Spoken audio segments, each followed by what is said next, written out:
రెండు అంశాలు ఉన్నాయి sir. What about strait of Hormuz? ఎందుకంటే అది క్లోజ్ చేస్తున్నట్టు ఇరాన్ ప్రకటించింది, విచ్ మే ఎఫెక్ట్ ది ఇది మొత్తం crude oil supply distribution to the entire rest of the world. దానివల్ల ఇస్లామిక్ దేశాలు కూడా సఫర్ అవుతున్నాయి. దాని నుంచి ఆ జలసంధి ద్వారా వెళ్ళాల్సిన ఇవన్నీ కూడా కట్టేలేకపోతుంది. ఇరాన్ ఏమన్నా 2-3 రోజులు విత్డ్రా చేసుకునే అవకాశం ఉందా? అది సార్ వాళ్ళకి కూడా నష్టమే కదా. వాళ్ళకి కూడా నష్టమే. Gulf Cooperation council countries 99 TV ప్రేక్షకులకి చాలా సింపుల్గా వాసుదేవన్ సార్ మన ఇద్దరం చూద్దాం sir. Sir Iran, Iraq, Saudi, Kuwait, Bahrain, Qatar, Oman 7 దేశాలు ఉన్నాయి. ఈ 6 నుంచి 7 దేశాలు. ఈ దేశాల్లో 15-20% crude oil, petroleum, natural gas అక్కడి నుంచి ఆ గల్ఫ్ కోఆపరేషన్ కౌన్సిల్ ఆ దేశాల నుంచి ప్రపంచానికి సరఫరా కావాలి. ఆ దేశాల నుంచి అన్నప్పుడు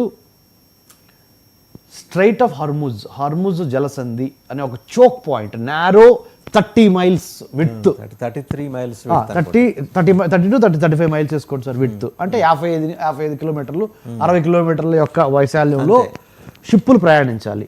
ఆ షిప్పుల్లో పెద్ద పెద్ద ఆయిల్ ట్యాంకర్లు, కంటైనర్లు ఉంటాయి. అవి తీసుకొని రావాలి. తీసుకొని వచ్చి అరేబియా సముద్రంలోకి వచ్చి అరేబియా నుంచి హిందూ మహాసముద్రం ద్వారా ఇటు పసిఫిక్ మహాసముద్రంలో వెళ్ళాలి. ఏది అక్కడి నుంచి వచ్చి ఇండోనేషియా, మలేషియా మధ్య ఉన్న మలక్కా స్ట్రైట్ నుంచి ఇటు పైకెళ్ళి ఇటు సౌత్ కొరియా, ఫిలిప్పీన్స్, చైనా, జపాన్కి ఆయిల్ ఇవ్వాలి. ఇది ముఖ చిత్రం. మరి ఒక్కసారి అది క్లోజ్ అయిపోయింది అనుకోండి, ఇండియా పక్కన ఉన్న ఆసియాన్ కంట్రీస్ అంటే ఏంటి? Association of South East Asian, దక్షిణ ఆగ్నేయ దేశాలు, Indonesia, Malaysia, Thailand, Vietnam, Brunei, ఈ దేశాలన్నింటికీ దెబ్బ తగులుద్ది. Singapore is also very important కదా sir.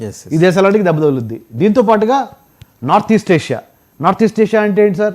Japan, north Korea, south Korea, China, Philippines, ఇటు పైనకి వెళ్ళి ఇవి కూడా దెబ్బతింటాయి. సో ఆసియాన్ కంట్రీస్కి దెబ్బ, SAARC, south Asian association for regional cooperation, India, Bangladesh, Pakistan, Nepal, Bhutan, Myanmar, కింద శ్రీలంక, మాల్దీవ్స్, ఈ దెబ్బతింటాయి. అంటే ఈ స్ట్రైట్ ఆఫ్ హర్మూజ్ అనే ఒక జలసంధిని మూసివేయటం ద్వారా న్యాచురల్ డిజాస్టర్ కానీ మ్యాన్మేడ్ డిజాస్టర్ కానీ. అంటే టెక్నికల్గా ఒక డౌట్ సార్, ఆ జలసంధిని మూసేయటానికి ఇరాన్కి ఉన్న అధికారం ఏంటి? సింపుల్ చెప్పా కదా సార్.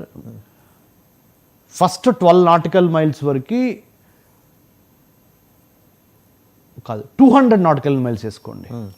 200 నాటికల్ మైల్స్ వరకు భారతదేశానికి సంబంధించి, మన దేశానికి సంబంధించి జనరల్గా ఇంటర్నేషనల్ మ్యారిటైమ్ రూల్స్ వేరుగుంటాయి. ఫస్ట్ 12 నాటికల్ మైల్స్ ఏమో భారతదేశం చెప్పినట్టు వినాలి. ఆ 200 నాటికల్ మైల్స్ అనేది ప్రపంచవ్యాప్తంగా international maritime bureau, international maritime దీన్ని బట్టి అటు ఇటుగా అదే ఉంటాయి 200 నాటికల్ మైల్స్. ఆ 200 నాటికల్ మైల్స్ వరకు చూసుకున్నప్పుడు మరి ఇరాన్కి ఆ వాటర్స్ వస్తాయి. ఇరాన్కి అధికారం ఉంది, రైట్. ఎందుకంటే బందర్ అబ్బాస్ పోర్ట్ ఉంది. అవును, బందర్ అబ్బాస్ పోర్ట్ నుంచి స్ట్రైట్ ఆఫ్ హర్ముజ్ అనేది కొద్ది దూరంలోనే ఉంది, దూరం అనుకోండి. Definitely Iran has that edge. మరి అదే కదా ఇప్పుడు ఈజిప్ట్కి సూయజ్ కెనాల్ మీద ఎందుకు ఎడ్జ్ ఉందంటే ఇదే. ఐరోపా నుంచి మధ్యధరా సముద్రం ద్వారా సూయజ్ కెనాల్లో ఓపెన్ చేయటం వలన ఎర్ర సముద్రంలోకి వచ్చి ఎర్ర సముద్రంలో నుంచి అరేబియాలోకి దిగి అరేబియాలో నుంచి హిందూ మహాసముద్రం ద్వారా మళ్ళీ ఇది ఇంకొక చోక్ పాయింట్, బాబెల్ మందేబ్ అని. మొత్తం 3 ఉన్నాయి, 4. మలక్కా స్ట్రైట్ ఒకటి, సూయజ్ ప్రపంచంలో. సరే, వాసుదేవన్ గారు సీనియర్ జర్నలిస్ట్ కాబట్టి సార్కి మంచి పరిజ్ఞానం ఉంది, మంచిగా అడుగుతున్నారు. 99 టీవీ ప్రేక్షకులు సార్కి కూడా కంగ్రాట్స్ చెప్పాలి. ఎందుకంటే ఈ 4గిటిని ఆయన తెర మీద తీసుకొచ్చాడు ఆయన యొక్క ప్రతిభతో. అంటే గుర్తురావాలి ఇప్పుడు, అందుకని చెబుతున్నా ఆయన ప్రతిభని. 1 Panama Canal very important, 2 Suez Canal very important, 3 Bab el Mandeb Gulf of Aden ద్వారా వస్తుంది, ఇది 3. 4 Strait of Hormuz Gulf Cooperation Council నుంచి, 5వది మలక్కా స్ట్రైట్స్. ఈ 5 చాలా, ఈ పంచభూతాలు గుర్తుపెట్టుకోండి, ఈ పంచభూతాలు మళ్ళీ రిపీట్ చేస్తున్నా. పనామా కెనాల్ కనుక క్లోజ్ అయిపోతే ఏమవుద్ది? ఆ అట్లాంటిక్కి పసిఫిక్కి మధ్య ఆ లింక్ కట్ అయిపోద్ది, డీలింక్ అయిపోతాయి. డీలింక్ అయిపోతాయి. అలానే మధ్యధరా సముద్రం నుంచి సూయజ్ కెనాలు హిందూ మహాసముద్రంలోకి రావడానికి ఎర్ర సముద్రం ద్వారా సూయజ్ కెనాల్, కిందకు వస్తే బాబెల్ మందేబ్, ఇటు వస్తే స్ట్రైట్ ఆఫ్ హర్ముజ్, ఈ కిందకు వస్తే ఇండోనేషియా మలేషియా మధ్య సింగపూర్ మలక్కా స్ట్రైట్. ఈ 5 పంచభూతాలు గనక ఒక్కరోజు ఈ 5 చోక్ పాయింట్స్ సముద్రాల మీద, Indian ocean the third largest ocean, Pacific ocean the biggest and the largest, second one is Atlantic. ఈ 3 మహాసముద్రాలు, ఈ 5 షిప్పులు వెళ్ళే సముద్రం మీద వెళ్ళే ఈ choke points, 5 naval choke points అంటారు. మర్చెంట్ నేవీ కానీ మిలిటరీ నేవీ కానీ ఈ 5 ప్లస్ 3 అంటే 3 మహాసముద్రాల్లో ఈ 5 చోక్ పాయింట్స్ కనుక ఏ రోజైనా ఒక రోజు క్లోజ్ అయిపోతే, మనం మ్యాప్ చూస్తున్నాం.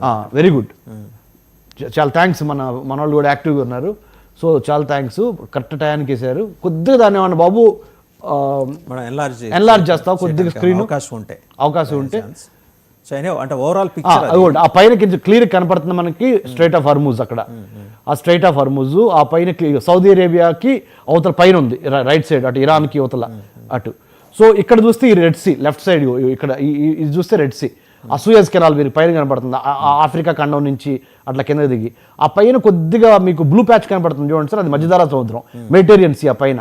సో ఆ మెడిటేరియన్ సీలో నుంచి షిప్పులు ఆ సూయజ్ కెనాల్ ద్వారా ఈ రెడ్ సీలోకి వచ్చి, ఆ రెడ్ సీలో నుంచి ఈ కింద అరేబియా హిందూ మహాసముద్రంలో ద్వారా ఈ మలక్కా స్ట్రైట్స్ ద్వారా మరి అటు చైనా జపాన్ పోవాలి.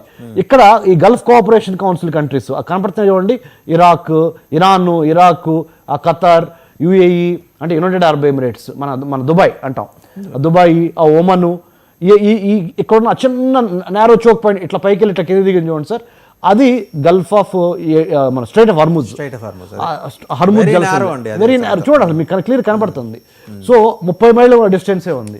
ఒక్క షిప్ ఇట్లా అడ్డం తిరిగిన ఏమక్కర్లా, ఒక షిప్ ఇక్కడ మన టైం బాగోక ఇట్లా అడ్డం తిరిగి రిపేర్కి వచ్చింది అనుకోండి, ship out. Thank you Ramesh గారు, థ్యాంక్ యూ వెరీ మచ్. అంటే చాలా అంశాలు రమేష్